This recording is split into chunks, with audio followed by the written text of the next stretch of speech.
सर्वेभ्यो नमो नमः। संस्कृत ज्ञान सरोवर की ओर से मैं वीणा प्रसाद आप सभी का हार्दिक स्वागत करती हूँ, अभिनंदन करती हूँ। मित्रों, कैसे हैं आप सभी?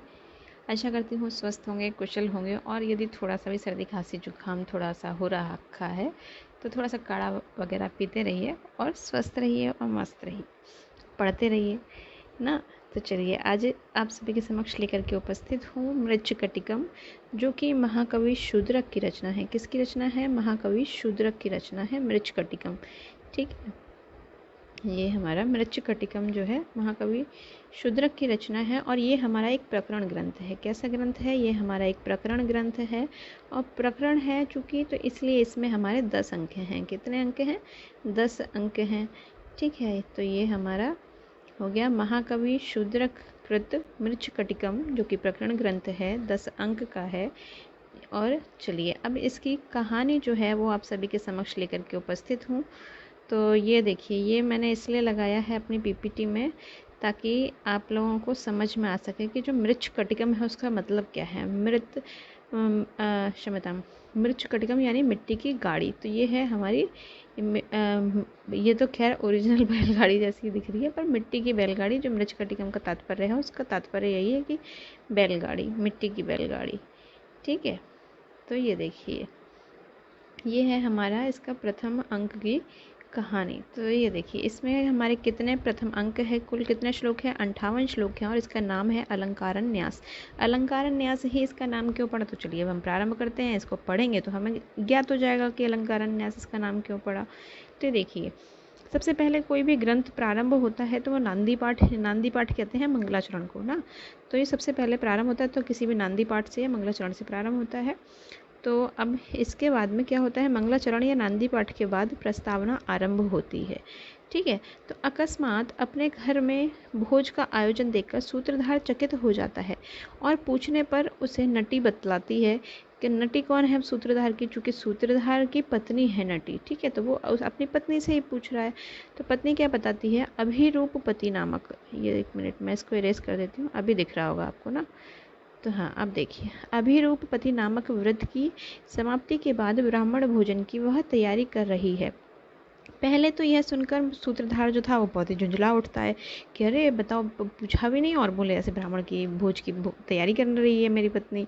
फिर उसके समझाने पर जब उसको नटी समझाती है सूत्रधार को कि किसी ब्राह्मण को निमंत्रण के लिए घर से बाहर निमंत्रण दिया ना किसी ब्राह्मण को, तो वो जाता है सूत्रधार और अपने घर से बाहर निकलता है।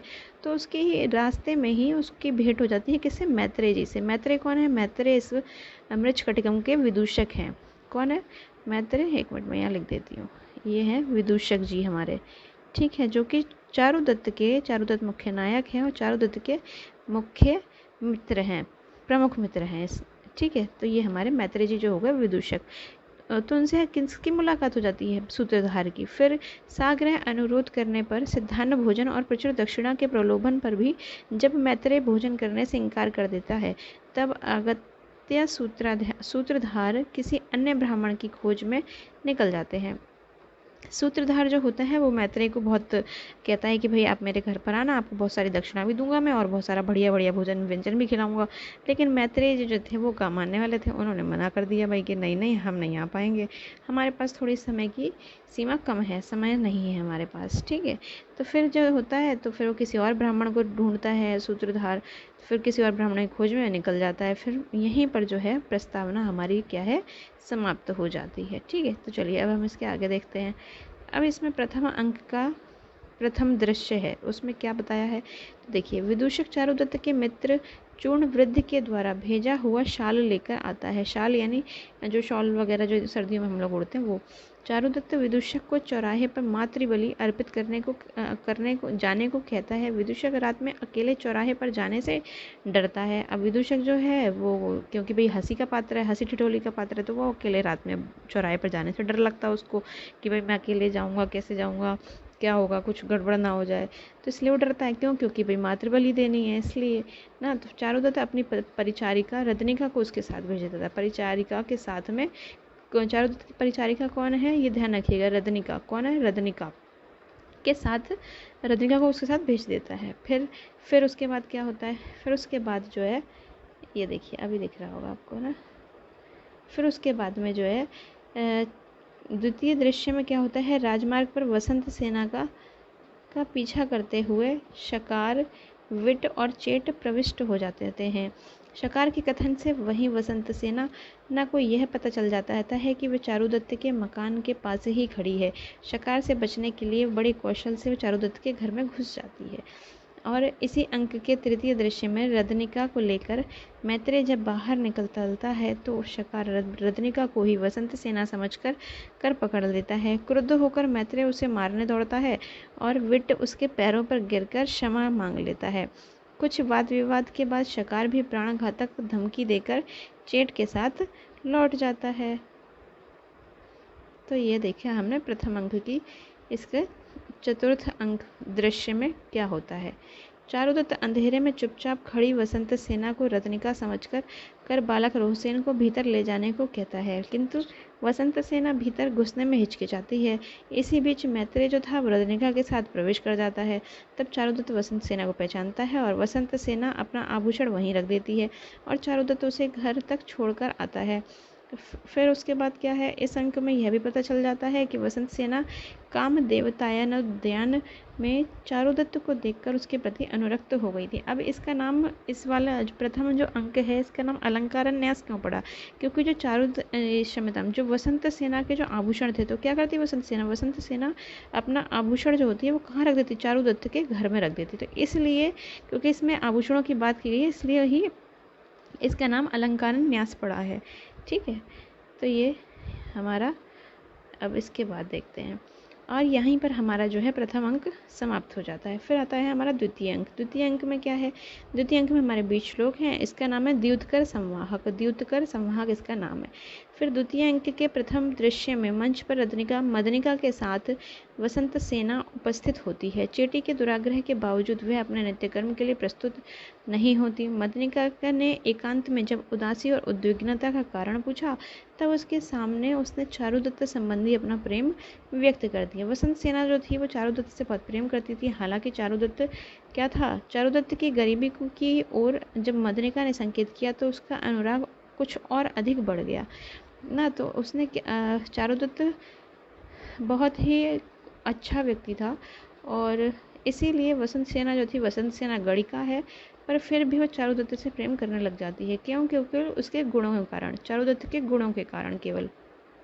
फिर द्वितीय अंक के द्वितीय दृश्य में क्या होता है, एक विचित्र घटना घटती है। पाटलिपुत्र का एक सभ्य नागरिक भाग्य विपर्य से उज्जैनी में आकर संवाहक का काम सीख कर चारुदत्त का सेवक बन जाता है। चारुदत्त के दरिद्र हो जाने पर, चारुदत्त पहले बहुत ही अमीर, बहुत ही धनवान व्यक्ति हुआ करता था, लेकिन चारुदत्त इतना उदार था कि कोई भी यदि किसी ने उसकी मदद की है, किसी ने सहायता की है तो वो उसको धन इत्यादि दे करके दान कर दिया करता था। तो इस तरीके से करते करते चारुदत्त जो था वो एक दिन दरिद्र हो गया, एक दिन गरीब हो गया वो। फिर उसके बाद क्या होता है, चारुदत्त के दरिद्र हो जाने पर वह जुआरी बन जाता है। जुए में 10 मोहर हार जाता है और माथुर को नहीं चुका पाता। माथुर और दरदुरक में झगड़ा हो जाता है। दरदुरक माथुर की आंखों में धूल झोंक देता है और अवसर का लाभ उठाकर संवाहक वहाँ से भाग निकलता है। फिर उसके बाद में तृतीय दृश्य में माथुर और द्युतकर की डर से भागा हुआ संवाहक वसंत सेना के घर में जा घुस जाता है। उसको पता नहीं होता कि उसे वसंत सेना का घर है और वसंत सेना के घर में जाकर के घुस जाता है। द्युतकर और माथुर उसका पीछा करते हुए वहां तक पहुंच जाते हैं। संवाहक चारुदत्त का पुराना नौकर है। यह जानकर वसंत सेना को बहुत खुशी होती है। चूंकि वसंत सेना ये जान जाती है कि भाई संवाहक जो था वो वसंत सेना का बहुत पुराना ना नौकर था, तो इसलिए वो बहुत प्रसन्न हो जाती है। क्यों? क्योंकि भाई वो चारुदत्त से प्रेम करती होती है। तो इसलिए तो वसंत सेना अपना सोने का ये देखिए सोने का गहना देकर संवाहक को छुड़ा लेती है। क्या देती है? गहना देकर के संवाहक को छुड़ा लेती है। संवाहक को बड़ी आत्मग्लानि होती है कि भाई एक गणिका ने मुझे अपना आभूषण देकर के छुड़ा लिया। तो फिर उसके बाद उसे इतनी आत्मग्लानि होती है कि वह जो है वो बौद्ध भिक्षु बन जाता है। फिर उसके बाद में उसी दिन वसंत सेना का हाथी खंड मोटक, ये प्रश्न पूछा जा सकता है परीक्षा में कि वसंत सेना का जो हाथी है उसका क्या नाम है। ये खंड मोटक क्या कौन सा पात्र है? तो हाथी है। वैसे हाथी करके ही आएगा कि हाथी का नाम क्या है, तो खंडमोटक ये जाने रहिएगा। खंडमोटक छूट जाता है। फिर रास्ते में वह एक शाक्य श्रमण को कुचलना ही चाहता था कि वसंत सेना का चेट कर्णपूर्णक उसे बचा लेता है। पास में ही खड़ा चारुदत्त इससे प्रसन्न होकर कर्णपूर्णक को अपना दुशाला पुरस्कार में दे देता है। दुशाला को पहचानकर वसंत सेना उसे ओढ़ लेती है और चारुदत्त को देखने के लिए अपनी अटारी की सबसे ऊंची छत पर चली जाती है। और यहीं पर जो है हमारा द्वितीय अंक जो है वो समाप्त हो जाता है। अब चूंकि तृतीय अंक है हमारा, तो इसका हम दूसरे